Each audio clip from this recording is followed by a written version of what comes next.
Hello, hi, and welcome to the channel. This is NarcCon, where we deal with all things in relation to narcissism and understanding the narcissistic personality disorder and how the experience relates to you and your journey going forward.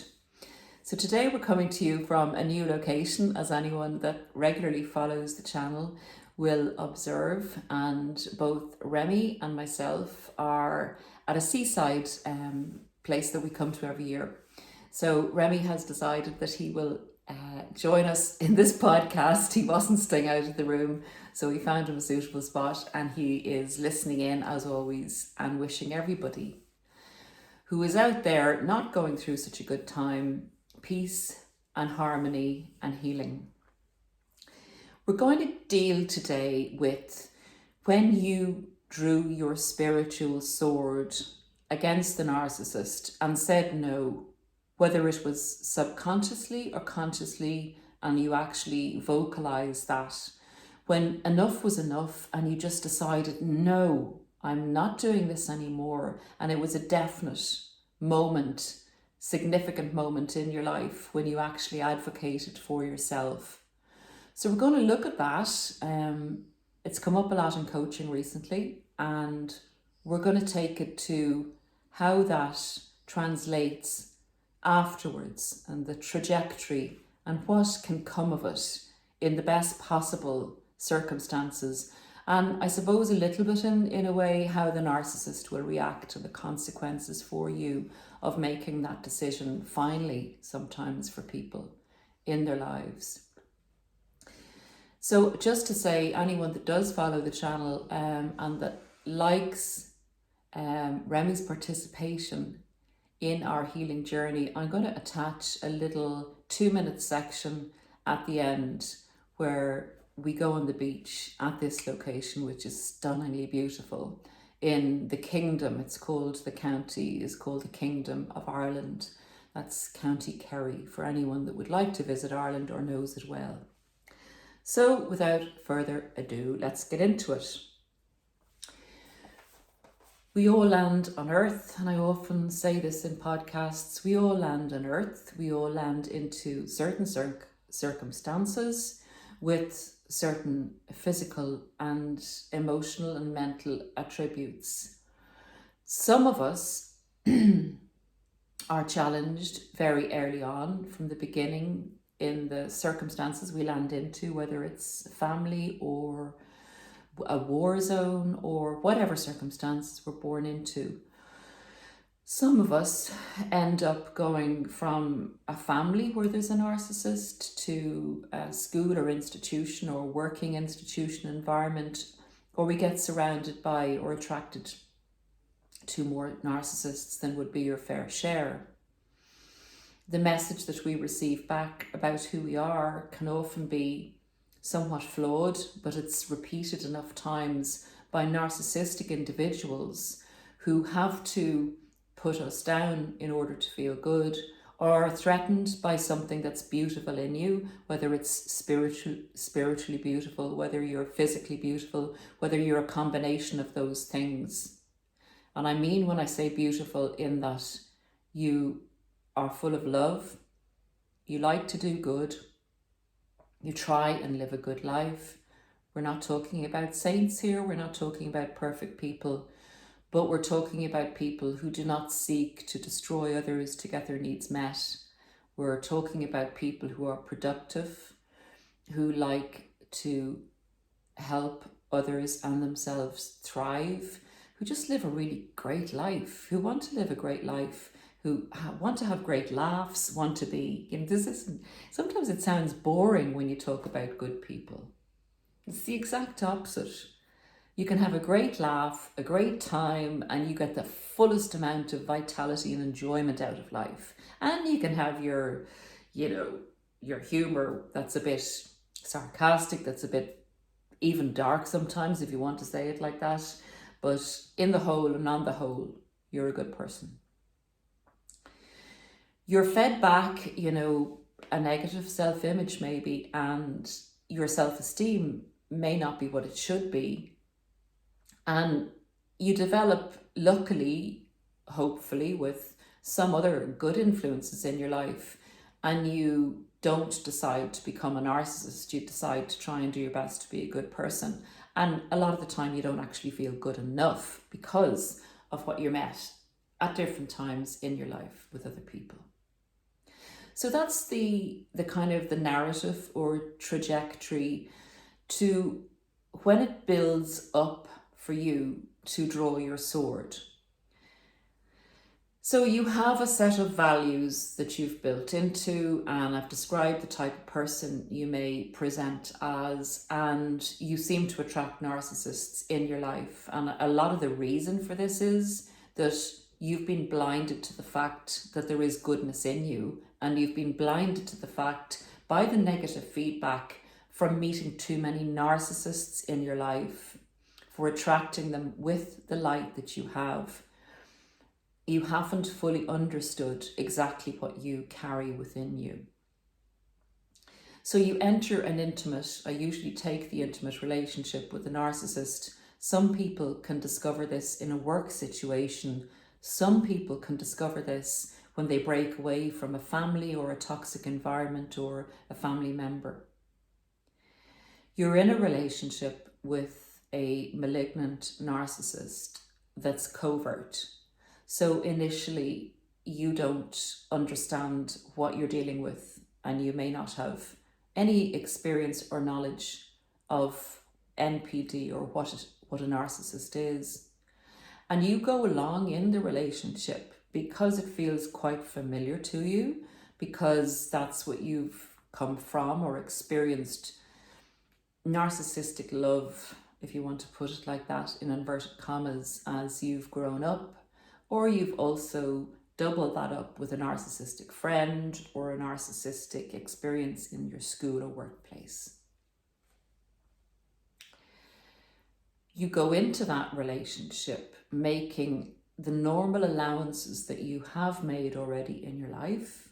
You go into that relationship doing your best to show your true love for the other person. You go into that relationship not really fully aware. It's kind of like, I would call it, in a non-awakened state. Because I think if you've had those experiences prior to this in life and you get into the intimate relationship, it's like as if you've gone through life not fully aware of the differences in people, or the fact that people are motivated by different things, that not all people are the same and not all people come from the same place. And I call it a very strong divide between the bad wolf and the good wolf in people, and what the majority of your personality feeds you become. That's just the way I have found life to be to date. So you're in this relationship with this covert malignant narcissist, and because you've sustained so much opposition in your life before, your subconscious kind of gives you the feeling that this is normal, that this is just normal, this is just life. So you tend to endure and stay in it longer than a person who hasn't been exposed to this, or has been exposed to more otherness than narcissism in their earlier life. You have a huge amount of stamina, you have a huge amount of strength, and in a way self-belief, because you believe that you are strong enough to help this other person. And that strength has been built up, actually, in part, as a reaction to surviving what you've survived in your earlier life with other narcissists. It's a huge personal strength. But the funny thing is, people that get to this stage give that strength to the other person to try and help them, because that's the way they've decided to live their lives. And they don't actually fully utilize it for themselves. And we're going to get to that. So you go along and you have a very fair idea of what's just, what's right and what's wrong. But you're more on the side of you want it to be right for the other person. So you're prepared to take, to be humble, to take some knocks, to put yourself in second place in order to help this individual who oftentimes presents as a victim and who oftentimes will give you a huge amount of validation for helping them, at least initially in the relationship. And you really feel that you're working and building towards something that's worthwhile. You're putting a lot of effort in, a lot more effort than you would normally put into a relationship, because you feel this person needs your help. And that's the way you love. You love by giving. You love by helping. So it's a very strange dynamic in that you're more committed because you're helping the person more. You're very invested in the relationship, which is another reason that you may stay longer than you should. But let's get to the point where you draw your sword. You haven't come to this point in life and survived the other circumstances that you may have come up against. And some people don't actually even realize that they had a struggle until they go through this one big narcissistic explosion, I suppose, or awakening. They kind of say, well, my parents looked after me well, I had a good childhood, I didn't see anything that wrong with it. And then they'll start to talk, and more comes out that it was possible that they were with a narcissistic parent, and they will come to the realization, through the realization of what narcissism is and through a pain barrier with a particular narcissist in an intimate relationship, that when they get awakened, they re-examine other relationships in their life and things start to really make much more sense. But I'll get to that at the latter part of what happens in the awakening stage. So the narcissist has pushed you to your limits. They have begun to devalue you greatly, and then they intersperse that with a revisitation to the love bombing period to keep you there, to give you that eternal toxic hope that if you keep going, it's like carrot dangling. They put the carrot in front of you and then they might give you a nibble of the carrot and then they whip it away and they get the whip out again, but then they put the carrot up again just as you're beginning to say, hey, there's too much whipping now, there's too much whipping here going on.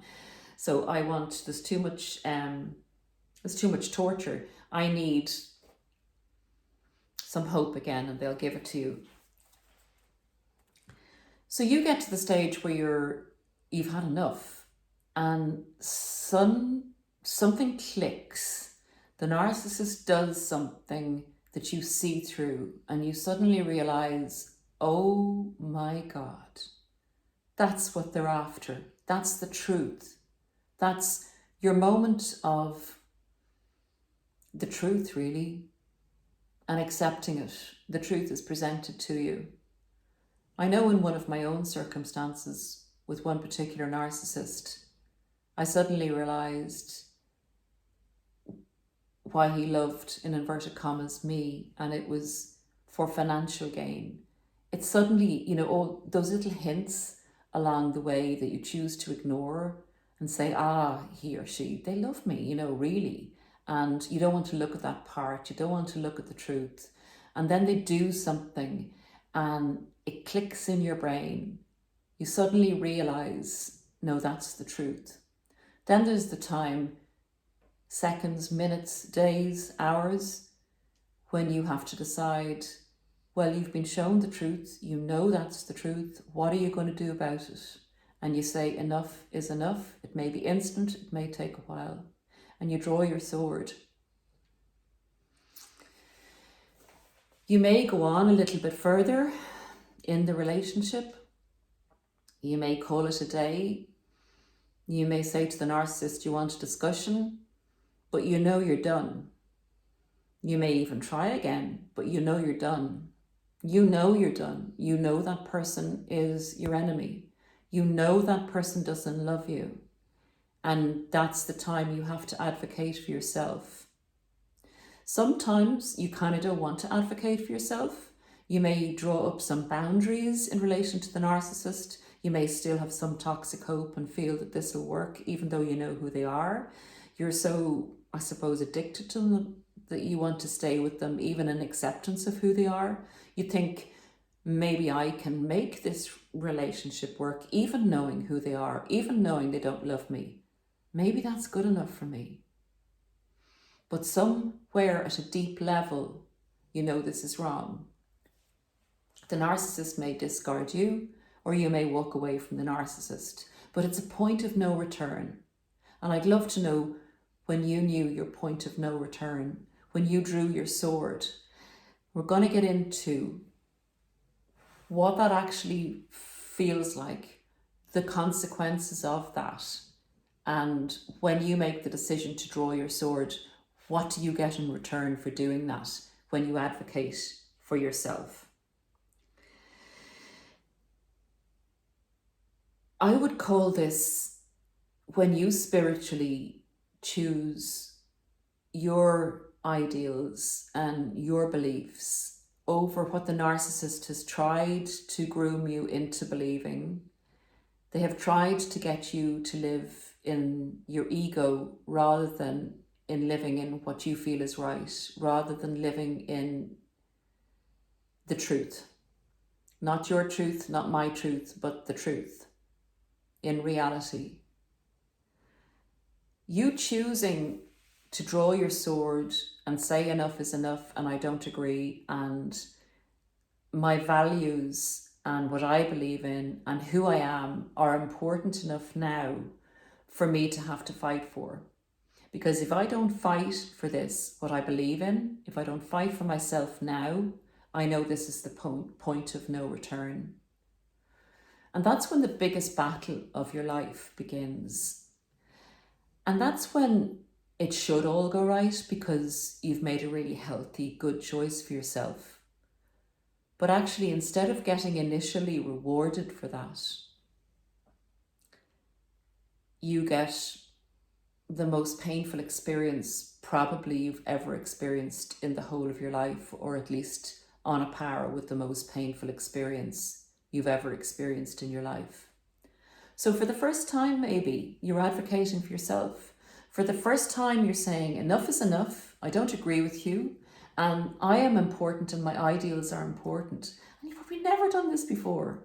You've always gone along like with whoever's other you're with, their whatever they want to do. You've always,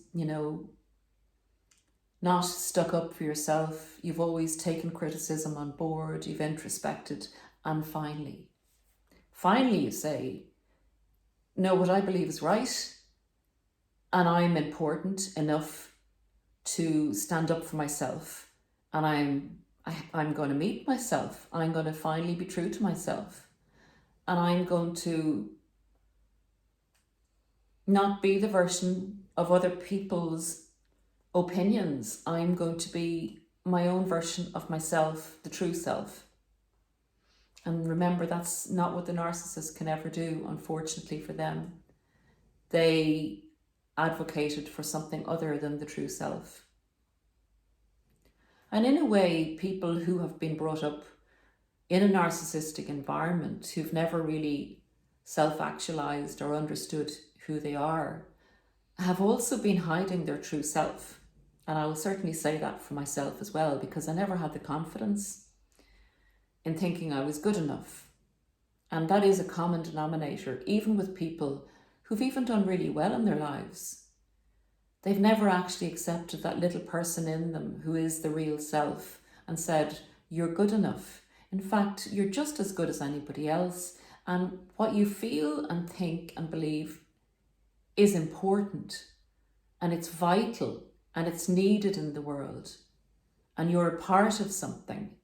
And if you negate that part of yourself and that purpose that you have in this life, you're denying your energy and influence in the world that could do a lot to help where there are so many narcissists around us.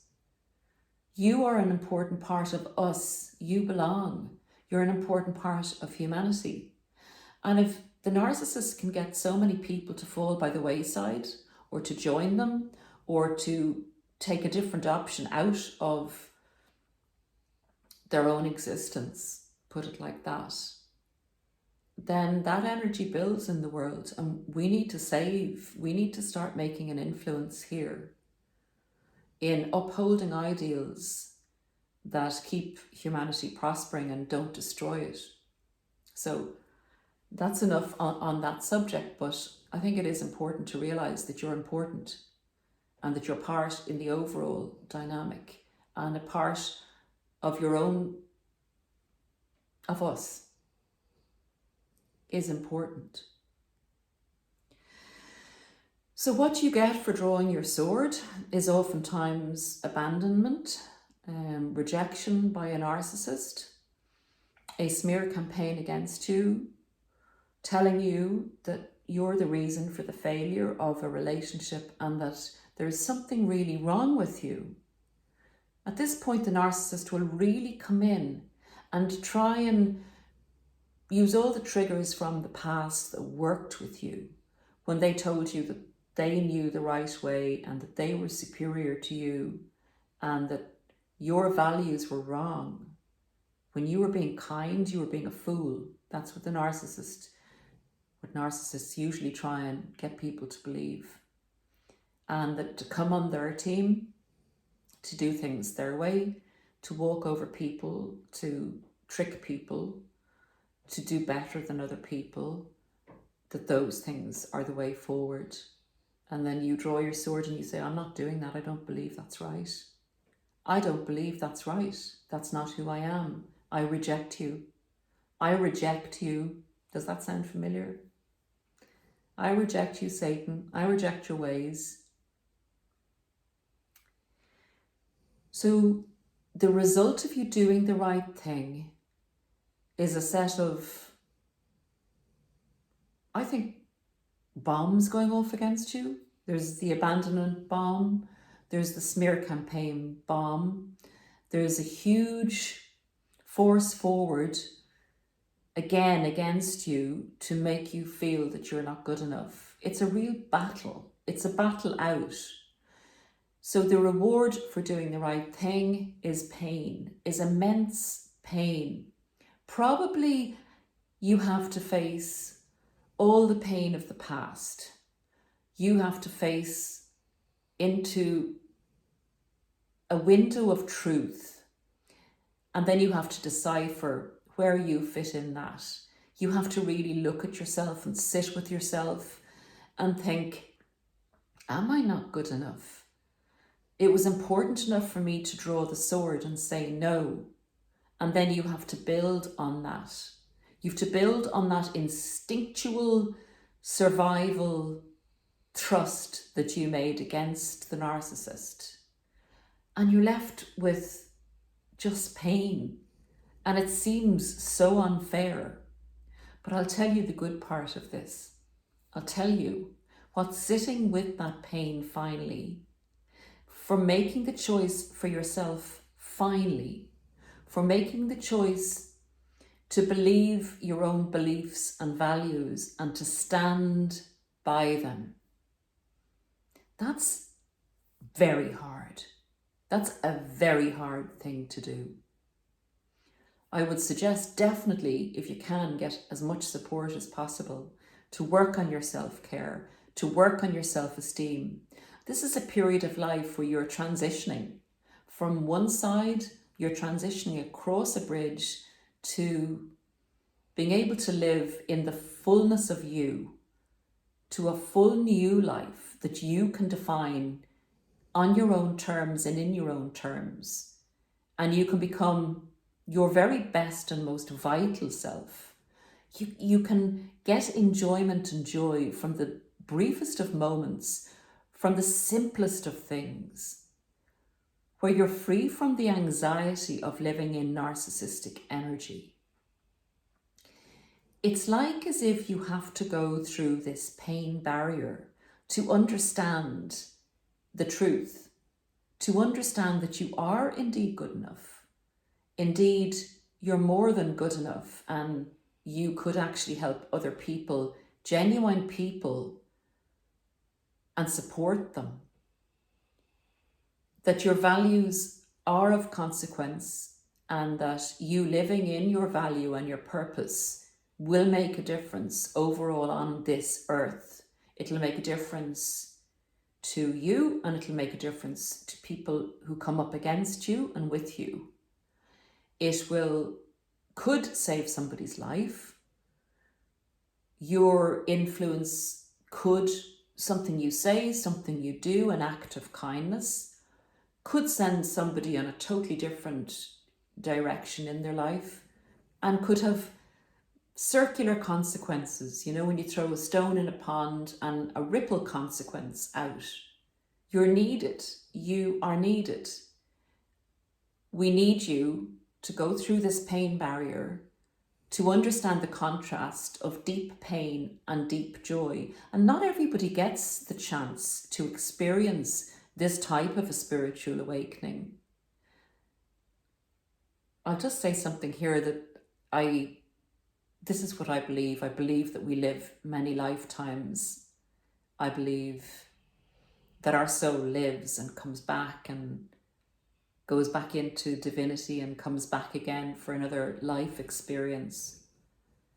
And I believe that we each are part of each other. And I believe that there is always a spiritual battle going on.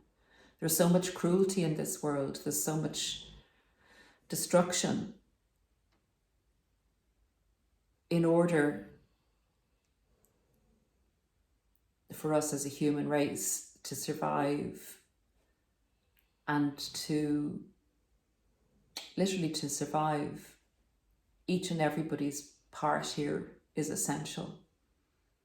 So don't underestimate your significance in this world. So the result initially of drawing your sword against a narcissist is excruciating pain. And I suppose that's why so many people are reluctant to do it, particularly when the narcissist is tempting you with the toxic hope of egotistical joy. Going through this pain barrier will bring you into a much more enlightened state where each day is lived in a more vital way.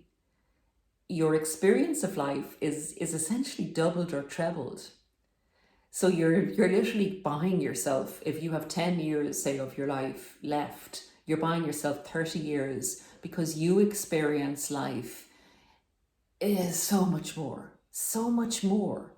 You're so grateful for understanding yourself and really being in your body in a vital way. You're also attuned to spiritual energy. And I had a great discussion there, you know who you are, recently, with a person who is very empathic and spiritually aware now after having a relationship with a narcissist.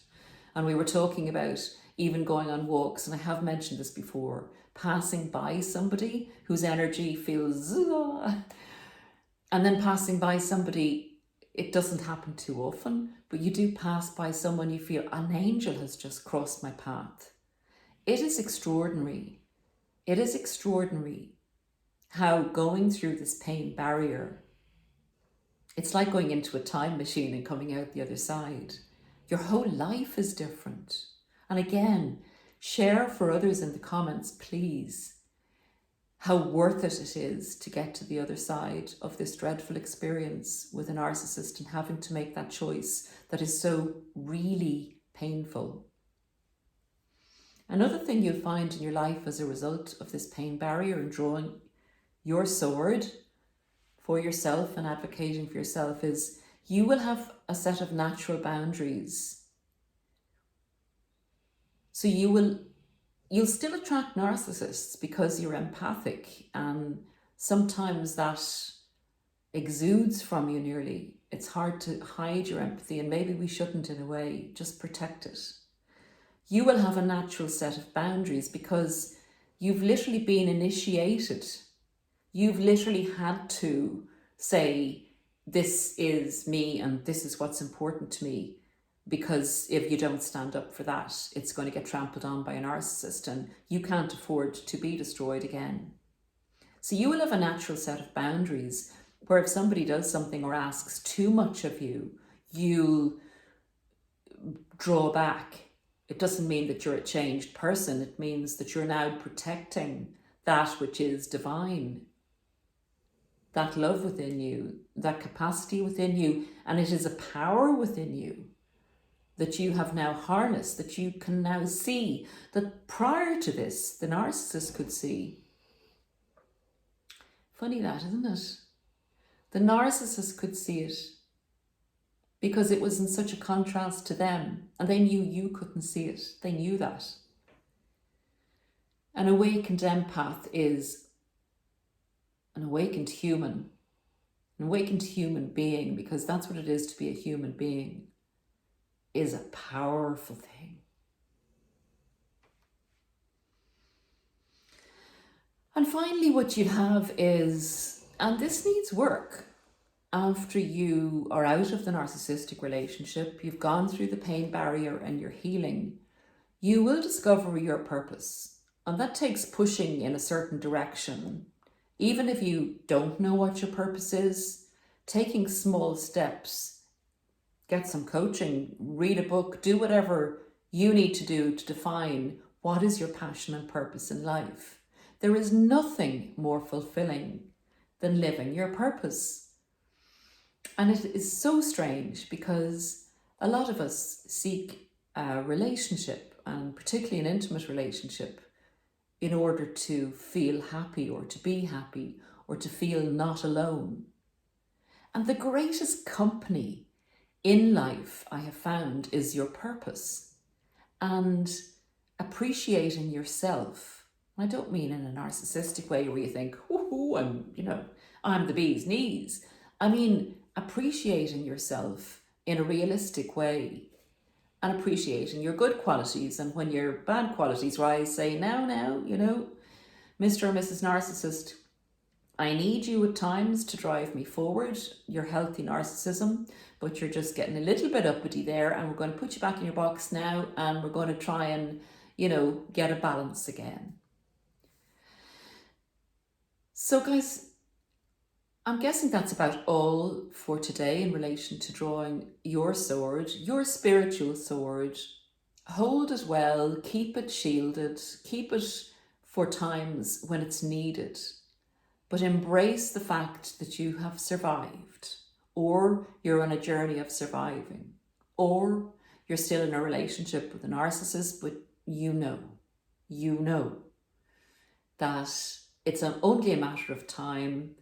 And we're telling you now, people have come to the other side, people who have gone through what you think you can't survive, pain you think you can't survive, to telling you if you put a lot of effort in and you survive it, you're going to get the biggest reward you've ever thought you could possibly get in your life. And that's your life purpose, knowing yourself, really loving yourself, and a great vitality in life. That's it for today. The very best to everybody watching or listening on a podcast or an audio. And I'll put Rem's video, I'll try and attach it to the end of this for anyone that's interested in a 2-minute little look at him exploring the beach. And thank you for your support. Thank you greatly for your support for the channel. I don't say it often enough. Thank you for subscribing. Thank you for liking if you've liked the video. And thank you also for the donations that you've really kindly sent to us. It helps a lot. And we're very grateful. And we're really grateful to be part of this pretty wonderful community. So bye for now. See you again soon.